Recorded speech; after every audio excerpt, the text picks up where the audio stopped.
Okay, Virginia, now, just to get clear, because we haven't got short of time, but we're going to go through three basic issues, okay? The data and decoupling, which Julia mentioned, collaboration, the importance of that, and regulation. So those three are the three areas. But I wanted to start actually by asking, from a journalist point of view, in a sense, do you think it feels like suddenly everybody is on board? It took a while, did it not, for the industry to kind of catch up with the warnings that people were giving about the importance of sustainability? I mean, do you accept that we're now fully on board, but it was a little slow progress at the beginning? Well, I think I would say yes and no. We work with some of the biggest companies around the world. We have actually had commitment towards some of these goals and also been aware of the risk that we all face as humanity for decades.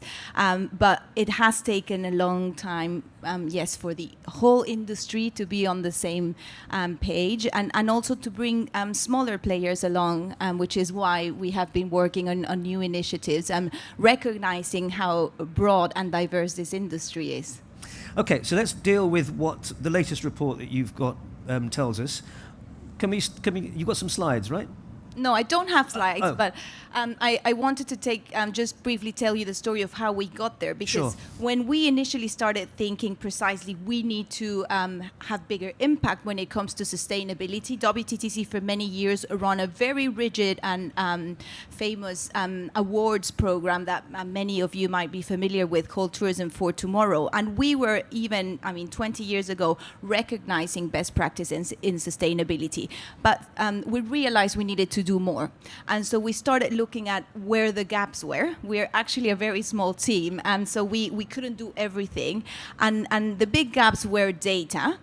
For many years, we had been looking at our economic impact as a sector, but from a sustainability perspective, there was no data. So that was the biggest gap. Second, we were all hearing about these net zero targets and all these goals for 2050 and 2030, and we need to have emissions, but is that actually possible for a sector like travel and tourism? So we looked into that as well. And then the third biggest challenge we saw is precisely how do we bring everyone along, and thinking about smaller players, so which is our Hotel Basics initiative that Julia mentioned briefly. So I'll go into the data, but we did something we call the Net Zero Roadmap as well, which we launched in 2021 during the Glasgow COP. And we were looking at climate action in the industry. So we monitored about 250 businesses, and we saw how many of these had science-based targets, which is the most advanced, and like Radisson and many of our members, how many had climate action plans in place, and then again, who needed to kind of get. And we are actually going to be publishing an update of this roadmap later on this year in Baku at the next COP29. So that's one thing we did. And when we looked, so again, just going back into the data, we developed, so building on our economic data, and we monitor tourism activity across the supply chain. So we're covering scope 1, scope 2, and scope 3 emissions. And someone asked me yesterday, how do you do that? We don't do it. We work with Oxford Economics, who have this model for us. And but it is a very robust and good enough model. So we're positive this data is good enough, and today it's the only thing that is out there. It's the only thing that exists to give us an idea of our environmental footprint. So that's why I think we're so proud of it. Now, Julia briefly referred to our greenhouse gas emissions. We look at our energy footprint, we look at our water use, we look at also our social indicators, because we need to consider the social elements of travel and tourism. So we look at the profiles of the people that we employ, and we also look at the wages and how we are sort of progressing against the Sustainable Development Goals. So it's a very, very thorough model. It's available for everyone on our website as well. So that's sort of the story. Now, just to give you a few more data points. So, as Julia explained, our greenhouse gas emissions are decoupling. So that means that we're growing as a sector, but our emissions in terms of carbon aren't growing as fast. The it's good news, of course, but we want to reduce absolute emissions. There's always more to be done. There's always opportunity. But we are seeing some positive examples. So, for example, we first released this data in 2022, and we're looking at 2019 data, which was obviously a peak year of activity. And we looked back as well as a decade. So I think the other beauty of this model is that it can be tracked and measured over time. So we have this data on an annual basis. I do want to flag that the UN, because we work very closely with UN Tourism, and they have released something called the MST, so the Measuring Sustainable Tourism, and that is excellent. But that will, and that is basically the framework for countries to start measuring their sustainable tourism. But that will take time. It can take decades. So again, this is why what we've got somehow today is probably the best thing that's out there. So what we're saying, the good news is that back in 2019, there were about 10 countries reducing their absolute emissions. Today, they're 44. The rest are decoupling, right? So I think is interesting to look into these countries like New Zealand, like Turkey, like Costa Rica, like Kenya, like Belize. What are they doing, and how can we learn? Going to your point of collaboration, and how can others learn and start moving faster, which is what we need to be doing. That was a long answer. Let's just, in case people don't completely understand this concept, decoupling. Can you just break that down a little? Explain what it means specifically. I think what it means, so it's the percentage growth. So we look at or intensity, carbon intensity, which is effectively every unit of carbon that is emitted for every dollar that comes from travel and tourism. And so what that means is that we are growing, so our growth or economic growth is faster, but then our emissions are, when we say are decoupling, are now. We have absolute decoupling and we have relative decoupling, which is what I was explaining. So what we see is in these 44 countries, travel and tourism GDP is growing and its emissions are reducing. And that should be the goal. That's what we need. However, what we see globally and in the rest of the world is that our sector is growing, which is of course good news, and our emissions are growing at a less faster rate, if you see what I mean. So, I mean, there's percentages to the 3.7 versus 2.4, for example. So there's a higher growth of travel and tourism versus a lower growth. But again, the focus should be the other way around. Just a couple of other points I want to, maybe that came out in your report. Number one, in terms of social sustainability and inclusivity, women in the workforce. What's the latest state of play with that? So, I mean, I think before the pandemic, we said I think it's about 40% of the jobs of the people we employ are from women. Obviously, it depends on the industries, right? It varies from aviation, which is lower, hospitality, which can be higher. But it's a very good point, and I think workforce is a huge issue for our sector, and it's something we've been looking at for a few years now. Unfortunately, the pandemic, as we know, took a very, very big hit on this aspect, not just all the 70 million jobs that were lost, but also recovering those jobs and bringing back those jobs has been harder. So we aren't finding, I was very pleased to see a few young faces here in the audience, because we are constantly encouraging and talking about the perception of our industry and as an employer, the opportunities that we can find, all the benefits. And unfortunately, our latest report, which Julia launched in Brazil recently at our G20 with Ministry of Tourism of Saudi Arabia, looked at how disproportionately affected women and youth were. So what showed is that more women and youth jobs were lost, and they have taken longer to recover. So we're all talking about inclusivity, and of course that doesn't only include women. There's a lot more when we talk about this, and we have actually had some reports on DIB and this important aspect. But unfortunately, these minorities have been disproportionately affected. So we need to put more policies in place. We need to look at our benefit schemes as employers, and also look at how the world is evolving when we look at workforce. So how can our sector continue to adapt? Now, I know you do admit in the report that the drop in emissions is there, but it's not nearly enough. How do you propose, how does the WTTC propose we approach that? I mean, Julia mentioned SAF, 0.1%. We've got to improve that. How are we going to do that? I mean, it's a great point, and I think that's what we need to solve. Again, we're seeing some positive things. I think we're seeing that, as Julia said, from those emissions, we know about 40% come from transport. Now, that's not just aviation. That also includes ground transport, of course, and maritime is a very small portion of it.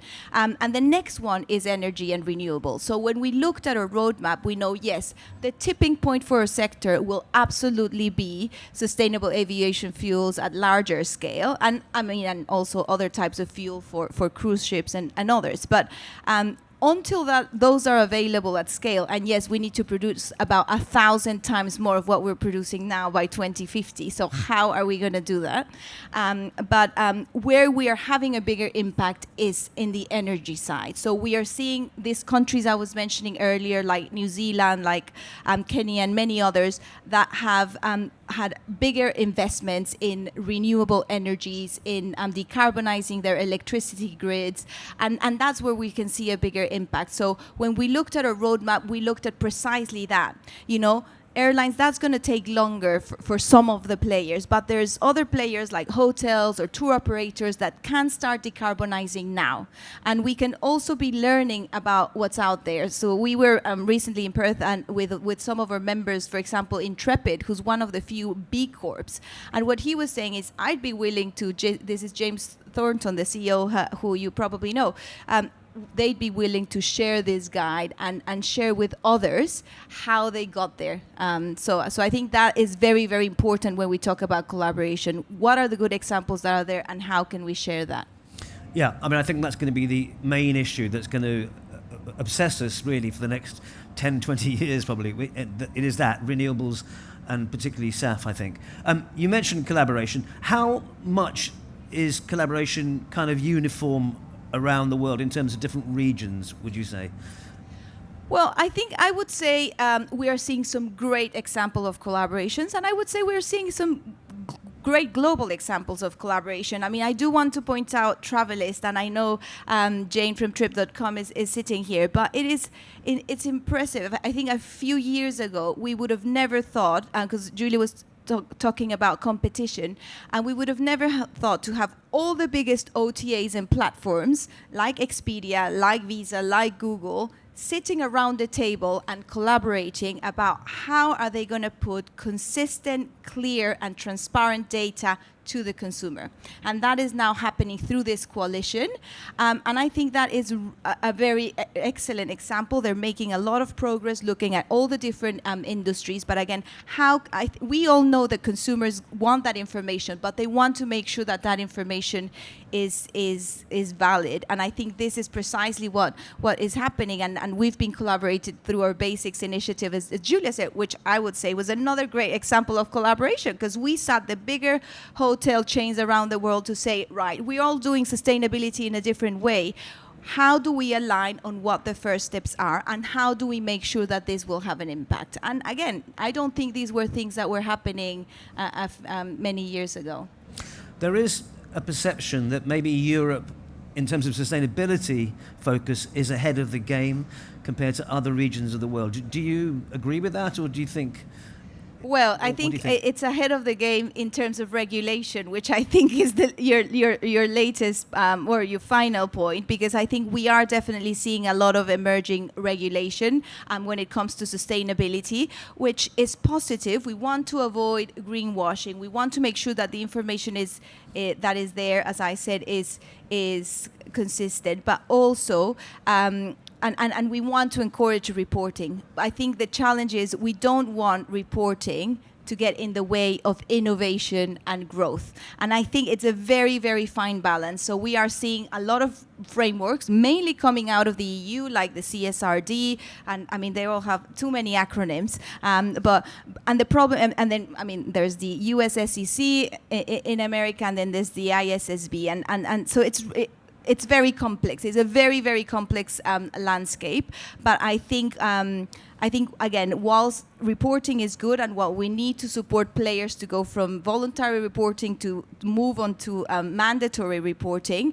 I think that, again, we don't want it to get in the way of innovation. So, I mean, we did a piece of work as well on this earlier this year, looking at maturity framework. So as a company, you can use this framework. You can go in and assess which of these regulations or new frameworks apply to you, and also where you are in the journey. I think we did this also considering global compliance. So we work with a lot of global companies. So if you're a company operating in the EU, obviously you'll have to comply. But if you also are operating in Asia and America, then how does this work?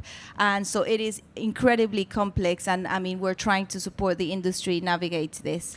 Because the fact is, Virginia, such a huge percentage of companies in this industry are small and medium-sized enterprises. They're small and they need help, don't they? They need a lot of assistance. I mean, we're going to have a whole panel about this later on in this conference. But you are, I mean, you just mentioned some way that you're doing that, but you're very focused on helping those companies get through this procedure, because the ultimate aim is worth it, isn't it? Absolutely. I mean, I would say it's big and small, because there are bigger companies that will now have to comply with new things and new regulations, and again, the depending on the geography. And we also recently in Perth launched a new platform that we call Together in Travel, which will be specifically focused on SMEs. So again, our Basics initiative is focused mostly on hotels, and again, that's also for big and small, because we have a lot of big chains around the world that are working with us on this. But we are now going to bring SMEs to make them part of the conversation, to share insights and guidance, but also learn from them and understand what their bigger challenges are. Now, COP29 is coming up. For once, I think tourism has a much bigger place at the table now. They're actually part of the discussions. So what's the roadmap for COP29 for you and the WTTC? How are you approaching it? I think it's a real milestone, actually. I mean, we've been engaged with, well, not quite engaged, because it's a UN process. And for those of you that know, this is the climate change COP. It's quite complex because there's two COPs. There's the COP16, which is happening now in Cali. And we have our team heading to Colombia this week. And that's the COP of biodiversity and nature. And for the first time, 2 years ago, Julia was in Montreal talking about the role that travel and tourism can play to protect and obviously in conservation of nature and biodiversity. So that is ongoing. I don't think the progress, again, is as good as we would want it to be. We are there. We have a role at the business day. But again, I don't think travel and tourism is considered as a sector that can make a difference, where we're absolutely convinced that is the case. So that's when it comes to nature. The climate change COP, which is happening in Azerbaijan, yes, will for the first time ever have a tourism day, but also for the first time ever, I just learned this, have a declaration, the Baku Declaration. I'm not sure the exact wording, but for sustainable tourism or something along those lines. So, and this is UN-led. So the UN entity that leads the COP process is the UNFCCC, and so they're leading that, and they have looked at tourism as one of the sectors that can make a difference. So I think we're very pleased about that.